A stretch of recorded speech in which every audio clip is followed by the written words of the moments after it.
Pois é, vamos conversar com o pastor Léo. Pastor Léo, muito obrigado por vir ao Mente Aberta falar sobre esse assunto que é um assunto muito importante, muito oportuno, né?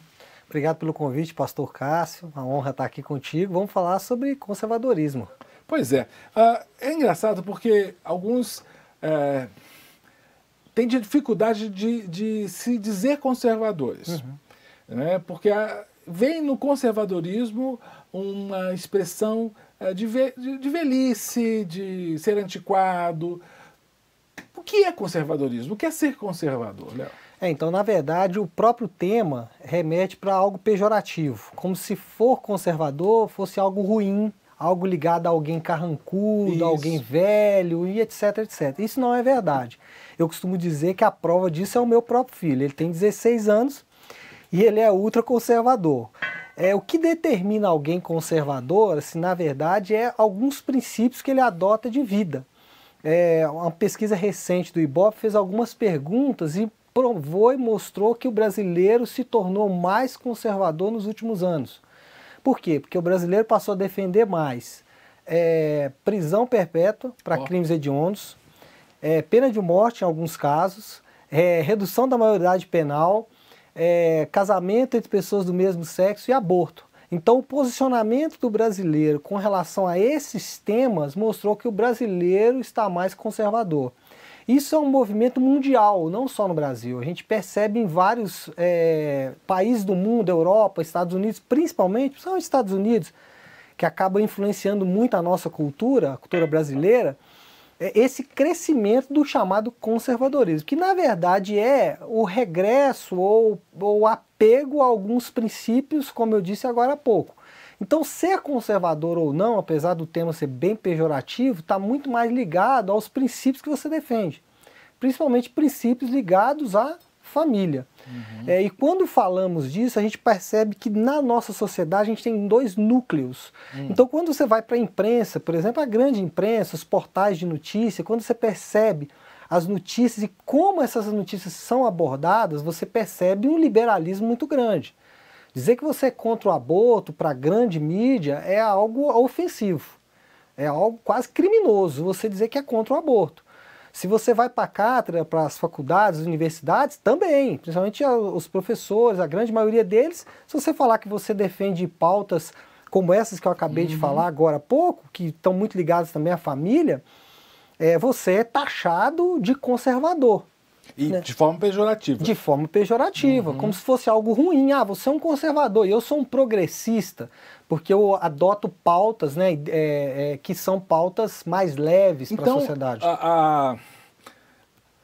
Como é que eu posso dizer? O outro lado é o progressismo. Quer dizer, ou a pessoa, nessas pautas que falou aborto, casamento de pessoas do mesmo sexo, pena de morte, estou falando dos extremos. Ou ela é conservadora, ela é contra aborto, a favor da pena de morte, contra o casamento de pessoas do mesmo sexo, ou do lado oposto ao progressista. E na verdade, quando você põe esses dois lados, é o que tem muito no Brasil hoje, essa discussão de dois lados, né? Parece uma briga de torcida, né? Conservador e progressista, direita e esquerda. Algumas questões políticas têm permeado essas discussões, talvez por querer se apropriar desse discurso para obter votos, isso é fato. Mas a questão é que aqueles que defendem a liberação do aborto, liberação do uso de drogas, a pena, né, o cumprimento da pena ser mais voltada para ressocializar a pessoa e não punir a pessoa, enfim, essas pessoas são consideradas ou se consideram mais progressistas. E se você questiona essas pautas de alguma forma, você é taxado pejorativamente de conservador. E que não é realmente fato, a gente não percebe que isso é fato, né? Ou como se fosse o conservador algo ruim, algo péssimo. Na recente eleição que tivemos aqui no Brasil, as pessoas que apoiavam essas pautas que você disse conservadoras eram chamados até de fascistas, né? Você vê que procede isso? Não, assim? de forma nenhuma. É fascismo? Não, de forma nenhuma. Até porque defender essas pautas, que são muito contemporâneas, não tem nada a ver com fascismo, porque não eram pautas do fascismo. O fascismo tinha outras pautas, e tinha outro momento cultural histórico que as pessoas viviam naquele momento da história deles, que não tem nada a ver com a nossa história. Hoje o Brasil e o mundo, de forma geral, enfrenta discussões que não tem nada a ver com fascismo ou com nazismo ou até com comunismo. A gente percebe, por exemplo, um viés, obviamente, marxista, né, um marxismo cultural, que tem algumas ligações com isso, mas nem isso a gente pode, de forma tão contundente, dizer que é, porque até o próprio comunismo, marxismo é algo muito do século passado. Século XX mesmo. Então, assim, algumas coisas estão do século XIX, né? Então eu não acredito que tenha alguma ligação. Eu acho que realmente é uma forma de agressão, né? Quando você começa a colocar títulos em pessoas dizendo você é fascista, ou você é isso, ou você é nazista, e na verdade não tem nada a ver. O que tem a ver é que você resolveu adotar alguns princípios, né? E esses princípios eles não são de acordo com aquela outro tipo de pessoa. E aí, como de forma pejorativa, ele acaba te taxando como conservador, que na verdade não significa que você é apenas conservador, você pode ter outras ideias progressistas, por exemplo, na economia. Uhum. Então você pode ser progressista na economia e conservador em princípios, né? Existem até alguns lemas, até de partido político nesse sentido. Então o conservadorismo, taxado de forma pejorativa, é prejudicial nesse sentido. Porque essa divisão, essa polarização que existe no Brasil acabou também alcançando os princípios. E colocou princípios familiares como se fosse algo negativo, ou algo pejorativo, você é conservador com relação à família. Uhum. E a gente percebe a sociedade brasileira se movendo de forma lenta para nesse sentido, se movendo de forma lenta nesse processo. Para o lado conservador? Para o lado conservador, voltando para o lado conservador. Pois é, você está falando, Léo, eu estou lembrando, né? Eu posso lembrar, porque eu já era vivo na época do regime militar, pós-64, embora eu era muito pequeno, né, em 64, mas obviamente, eu li história, e que a sociedade conservadora pediu uma ação militar para evitar que o Brasil virasse ou se transformasse que tinha se transformado Cuba, a China. Uhum. Então, esse conservadorismo de 64, que foi um movimento popular, porque as famílias foram para lá. Você vê que está vendo algo parecido hoje? Não naquela proporção, e nem sempre o conservador moderno, né, se é que podemos chamar assim, ele vai optar por uma intervenção como houve no Brasil. Tá? Então, no Brasil, naquela época, como você mesmo falou, houve um clamor popular para que houvesse uma intervenção militar. Isso. Apesar de nesses dias a gente ouve algumas coisas assim, reverberando em alguns lugares, mas eu não acredito que chega ao ponto de uma intervenção militar. Por exemplo, eu sou conservador, conheço alguns outros, eu me considero conservador e não tenho problema nenhum com o termo. Acho o termo, no meu caso, elogioso. Eu conheço outros que são conservadores que não acreditam, por exemplo, numa intervenção militar num Estado totalitário. Sim.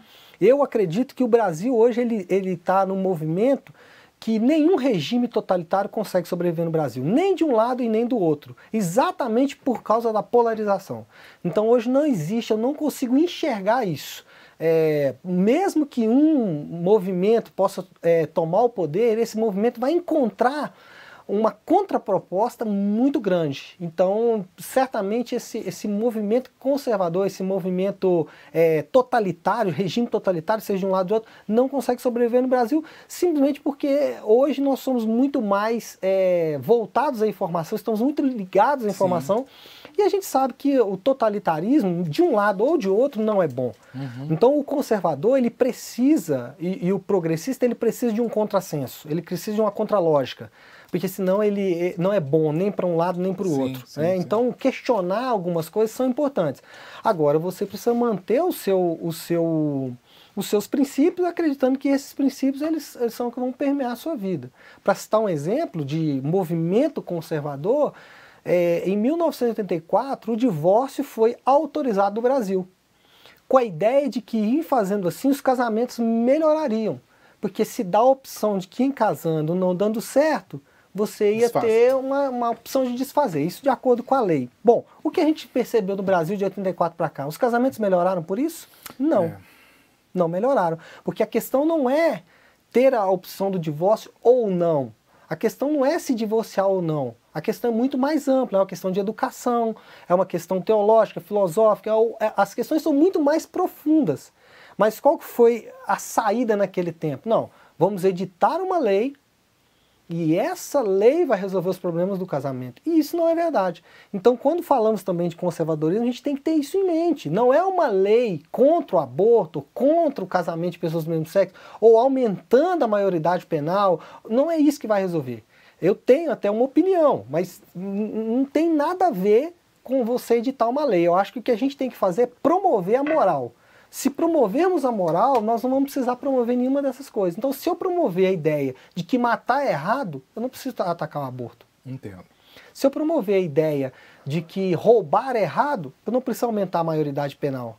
Então, o que acontece? A gente largou a moral de lado e a gente começou a atacar o resultado da não moralidade. Da falta de moralidade. Da falta de moralidade. Então, quando você volta à moralidade, você traz a moralidade novamente, você não vai precisar atacar esses temas. Você cuida da causa, não precisa tratar do defeito. Do defeito. Então, quando você tem uma sociedade que ela tem uma moral, uma ética que permeia ela não vai precisar de leis editadas por um congresso, ou por um presidente ou um governante para moldar a vida dela. Ela é moldada por uma moralidade que foi incutida nela, por princípios que ela estabeleceu, e não são só cristãos, princípios de várias outras religiões que acabam abraçando a mesma fé cristã. Né? Ô, pastor Léo, nós estamos terminando o primeiro bloco. Eu queria deixar uma questão.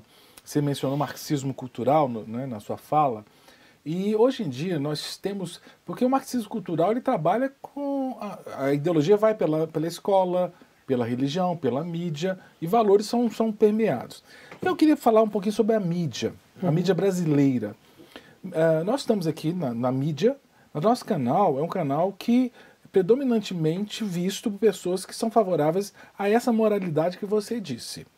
Agora, a mídia fora desses canais religiosos, dos canais confessionais, é uma mídia progressista?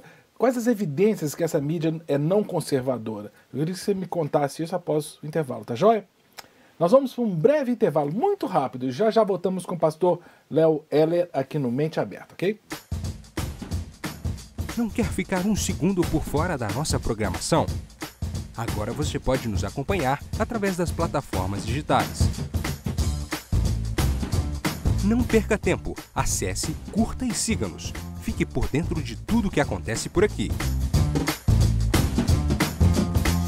Rede Super, inspirando você.